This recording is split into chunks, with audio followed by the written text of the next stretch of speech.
Hi మిత్రులందరికీ స్వాగతం.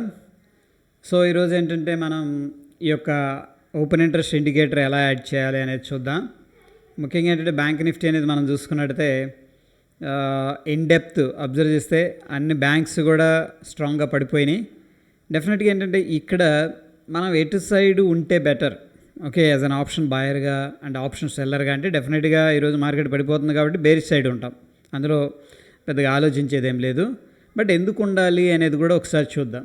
Okay, so ఇక్కడ ఏంటంటే ట్రేడింగ్ వ్యూ అని ఉంది కదా, దీని మీద నేను క్లిక్ చేస్తున్నా. ట్రేడింగ్ వ్యూ అనే దాని మీద ఇక్కడ క్లిక్ చేసిన తర్వాత మనకి చార్ట్స్ రావడం జరుగుతుంది. ఇక్కడికి వెళ్ళి మీరు చార్ట్స్ పెట్టుకోవచ్చు, ఎన్ని కావాలంటే అన్ని. ఓకే, 3 ఏ విధమైన ఫార్మెట్లు అంటే ఆ విధమైన ఫార్మెట్లో పెట్టుకోవచ్చు. అండ్ ప్రస్తుతం ఏంటంటే నేను ఒకసారి ఇండికేటర్స్ అనేది ఎలా యాడ్ చేయాలనేది చూపిస్తున్నాను. ముఖ్యంగా ఏంటంటే ఇక్కడ మనం చూస్తే స్కాల్పర్ అనే టూల్ ఉంది. ఇక్కడ దీని మీద క్లిక్ చేయండి. దీన్ని సెలెక్ట్ చేశాను, బ్యాంక్ నిఫ్టీ, దాని తర్వాత స్కాల్పర్. ఓకే, చేస్తే మనకి ఇక్కడ హైయెస్ట్ ఓపెన్ ఇంట్రెస్ట్ అనేది వచ్చింది. రైట్, నేనేం చేస్తున్నాను, హైయెస్ట్ ఓపెన్ ఇంట్రెస్ట్ అనే దాని మీద క్లిక్ చేసిన తర్వాత బుల్లిష్ అని వచ్చింది. బుల్లిష్ అంటే కాల్స్ వస్తాయి జనరల్గా, ఇక్కడ వచ్చేవన్నీ కూడా కాల్సే. హైయెస్ట్ ఓపెన్ ఇంట్రెస్ట్ ఎక్కడ ఉంది మనకి, 46,300 కాల్ దగ్గర 34 lakh crores ఉంది. ఓకేనా, మిగతా అన్నీ కూడా 31 crore 29 crore ఉంటే ఇది 34 crore ఉంది. కాబట్టి నేనేం చేస్తానంటే ఫర్ ఎగ్జాంపుల్ నాకు చార్ట్ ఇక్కడ ఓపెన్ చేద్దాం అనుకుంటున్నాను. ఇది కాల్ కదా, దీన్ని సెలెక్ట్ చేశాను. ఇక్కడ 46,300 కాలు హైయెస్ట్ ఓపెన్ ఇంట్రెస్ట్ ఉన్నదాన్ని ఓపెన్ చేశాను. రైట్, దాని తర్వాత ఏం చేస్తున్నానంటే మళ్ళీ బ్యాంక్ నిఫ్టీ సెలెక్ట్ చేసి స్కాల్పర్ సెలెక్ట్ చేసి హైయెస్ట్ ఓపెన్ ఇంట్రెస్ట్ అనే దాని మీద క్లిక్ చేసి ఈసారి ఏం చేస్తున్నట్టు బేరిష్ అనేది సెలెక్ట్ చేశా. ఇక్కడ మార్కెట్ వ్యూ ఇప్పుడు అన్నీ కూడా పుట్స్ వస్తాయి. దీంట్లో కూడా హైయెస్ట్ ఓపెన్ ఇంట్రెస్ట్ ఉన్నది ఏంటంటే మనకి 46,000 పుట్ అనమాట. దీని మీద కూడా నేనేం చేస్తున్నానంటే ఇక్కడ ఓపెన్ చేద్దాం అనుకుంటున్నాను. అందుకని ఈ విండో అనేది క్లిక్ చేసి దీని మీద చార్ట్ అనేది ఓపెన్ చేసి పెట్టా. రైట్, ఇప్పుడు మనకి ఇక్కడ ఇండికేటర్స్ అనేవి ఉన్నాయి కదా, ఇండికేటర్కి వెళ్ళి దీని మీద క్లిక్ చేసి ధన్ ఓపెన్ ఇంట్రెస్ట్ అని ఉంటుంది. యాక్చువల్గా ఓపెన్ ఇంట్రెస్ట్ అంటే అంతా ఒకటే, బట్ ఏంటంటే వీళ్ళు ట్రేడింగ్ వ్యూ వాళ్ళు ఓపెన్ ఇంట్రెస్ట్ అనే ఇండికేటర్ ఇవ్వరు. అందుకని ఏంటంటే వీళ్ళు కస్టమైజ్ చేశారు కాబట్టి ధన్ ఓపెన్ ఇంట్రెస్ట్ అని పెట్టుకున్నారు. హైయెస్ట్ ఓపెన్ ఇంట్రెస్ట్ ఉంది. అగైన్ ఇక్కడికి కూడా వెళ్ళి నేనేం చేస్తున్నానంటే డిహెచ్ అని కొట్టగానే ధన్ ఓపెన్ ఇంట్రెస్ట్ అనేది వచ్చింది, యాడ్ చేశాను. సింపుల్, నేనేం చేయలేదు ఇంకా టెక్నికల్గా. రైట్, ఇక చూడండి రౌండ్ నెంబర్స్ గురించి కూడా మనం మాట్లాడదాం. మార్కెట్లో ఏం జరిగింది, జస్ట్ ఓపెన్ ఇంట్రెస్ట్ అనేది అబ్జర్వ్ చేద్దాం. ఓకేనా, ఇక్కడ దాకా ఏంటంటే 10:30 ఏమీ లేదు. ఇది కాల్ సైడ్ చూడండి. ప్రస్తుతం మనం ఈ పెద్ద విండో చేసుకుందాం. ఇక్కడ దాకా ఓపెన్ ఇంట్రెస్ట్ ఏం లేదు, ఇక్కడ నుంచి స్టార్ట్ అయింది. చూడండి 10:35 నుంచి కూడా మనకి స్ట్రాంగ్గా 11:35 ఆ టైంలో హెవీగా డీవియేషన్ కనిపిస్తుంది. రఫ్గా ఈ ప్రైస్ అనేది మనం అబ్జర్వ్ చేస్తే ఈ టైం అనేది చూస్తే ఇది 11:30-35 టైంలో ఓపెన్ ఇంట్రెస్ట్ సడన్గా రైజ్ అయింది. ఇక్కడ దాకా ఏంటి ఫ్లాట్గా ఉంది, ఇక్కడ నుంచి స్టార్ట్ అయింది రైజ్ అవ్వడం. ఇది ఫస్ట్ ఇండికేషన్ అనమాట. ఎందుకు ఇండికేషన్ అనేది ఒకసారి చూద్దాం. నేను దీని ఏం చేస్తున్నానంటే స్లోగా చేసేసి లెఫ్ట్ సైడ్ నుంచి ప్రైస్ని తీసుకుంటూ వస్తున్నా. కర్సర్ అనేది మూడింటి మీద ఉంటుంది టైమింగ్ని బట్టి. ఫర్ ఎగ్జాంపుల్ ఇక్కడ పెడితే 9:20 ఎప్పుడు అన్నిటి మీద 9:20కి వెళ్ళిపోద్ది అనమాట కర్సర్ అనేది అన్ని విండోల్లో. ఇది చూస్తే మనకి 10:30 అప్పుడు ఏం జరిగింది, ఇక్కడ నుంచి ఓపెన్ ఇంట్రెస్ట్ స్టార్ట్ అయింది స్లోగా ఇంక్రీజ్ అవ్వడం. ఎందుకు, మార్కెట్ అనేది ఈ యొక్క బేరిష్ క్యాండిల్ అనేది ఫార్మేషన్ జరిగింది. చూడండి ఇక్కడ 10:35 నుంచి నేను కర్సర్ పెట్టాను. నేను కర్సర్ పెట్టిన దగ్గర చూస్తే ఇక్కడ కనిపిస్తుంది అనమాట. అంటే ఓపెన్ ఇంట్రెస్ట్ స్టార్ట్ అయింది. ఎందుకంటే ముందుగానే ఇండికేషన్ ఇస్తుంది. ఓపెన్ ఇంట్రెస్ట్ ఏమని ఇండికేషన్ ఇస్తుందంటే మనకి ఈ యొక్క పుట్టు అంటే టు సే ఏంటంటే సపోర్ట్ అనేది బ్రేక్అవుట్ అవుతుంది అని చెప్పేసి. అక్కడ సపోర్ట్ ఏంటి మనకి, యాక్చువల్గా round number is the support. జనరల్గా మనం చూసేటప్పుడు ఇప్పుడు 45,000 ఉందనుకోండి, ఇది రౌండ్ నెంబరు. అదేవిధంగా ఇక్కడ మనం చూస్తే రౌండ్ నెంబర్ ఏంటి, 46,646 దగ్గర చూస్తే 46,500 అనేది రౌండ్ నెంబర్ అనమాట. సో ఈ యొక్క లెవెల్ కన్నా బ్రేక్అవుట్ అయితే మార్కెట్ కిందకు వెళ్ళిద్ది.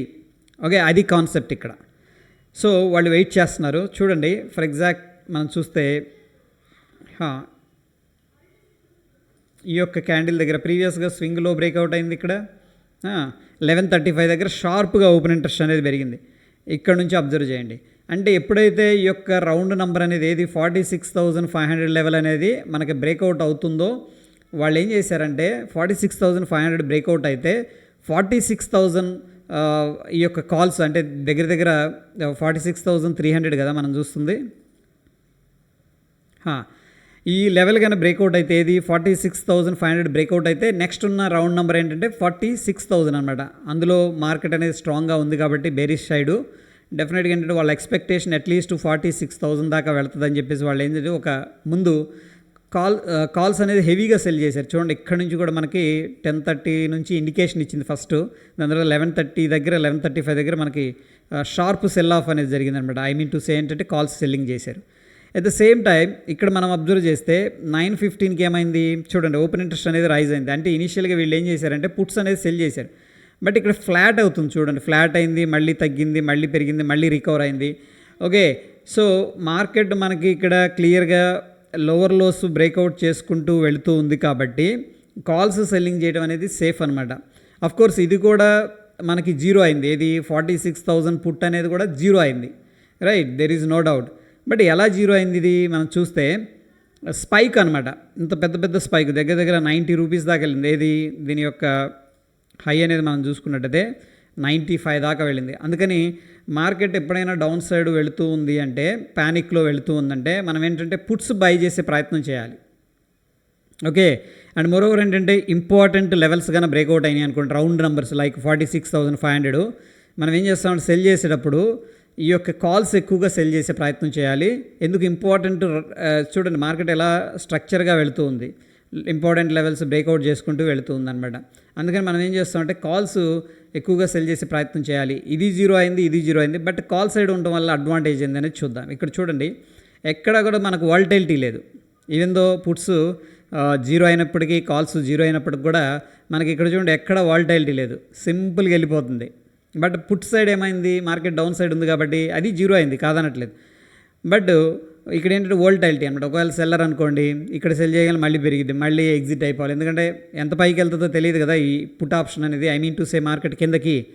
ఓకే, అదే ఒక విధంగా మీరు బయర్ అనుకోండి, ఇక్కడ బై చేస్తే ఉపయోగం లేదు, ఎందుకంటే మార్కెట్ యొక్క సెంటిమెంటు నెగిటివ్గా వెళుతుంది, అంటే కిందకి వెళ్తుంది. మీరు మనం ఏ కాడికి ఏం చేయాలంటే పుట్స్ని బై చేసే ప్రయత్నం చేయాలి. That is very important. పుట్టును బై చేయాలి. అఫ్కోర్స్ ఇంపార్టెంట్ లెవెల్స్ ఇవన్నీ కూడా మనం చూడాలనుకోండి, బట్ అగైన్ ఏంటంటే పుట్ సైడ్ ఉండాలి. ఒకవేళ మార్కెట్ కన్నా అప్ సైడ్ వెళుతూ ఉందనుకోండి స్ట్రాంగ్గా హైర్ హై ఫార్మేషన్స్లో, దెన్ మన ఫోకస్ అంతా కూడాను ఈ యొక్క పుట్స్ని సెల్ చేసేటట్టే ఉండాలి. పుట్స్ని సెల్ చేయాలి. ఒకవేళ ఆప్షన్ బయర్ అయితే కాల్స్ బై చేయాలి, ఇక్కడికి వెళ్ళి పుట్స్ బై చేయకూడదు. ఒక్కొక్కసారి ఎలా ఉంటుందంటే కొద్దిగా రివర్సల్ ఇచ్చినట్టు ఇచ్చి మళ్ళీ వెంటనే పైకి వెళ్ళిద్ది అనమాట. అదేవిధంగా మార్కెట్లో డౌన్ సైడ్ కూడా వెళ్ళేటప్పుడు కొద్దిగా పైకి వచ్చినట్టు ఉంటుంది. బట్ చూడండి మనకి చాలా చోట్ల ఇంపార్టెంట్ సపోర్ట్ లాగా యాక్ట్ చేసింది, మళ్ళీ వెంటనే బ్రేక్ అవుతుంది. కరెక్ట్గా వచ్చి 45,986 అంటే రఫ్గా ఏంటంటే 46,000 round number again round number దగ్గర సపోర్ట్ తీసుకుంది.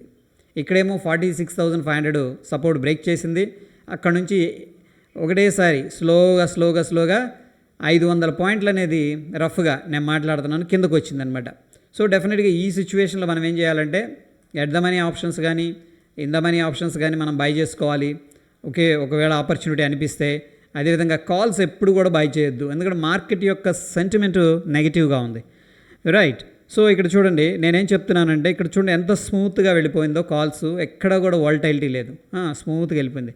ఇక్కడ పుట్లలో వాలటిలిటీ ఉంది, ఓకేనా. అందుకని పుట్స్ బై చేసే ప్రయత్నం చేయాలి అండ్ కాల్స్ని సెల్ చేసే ప్రయత్నం అయితే చేయాలి, ఇది మార్కెట్ సిచ్యువేషన్ నెగిటివ్గా ఉన్నప్పుడు.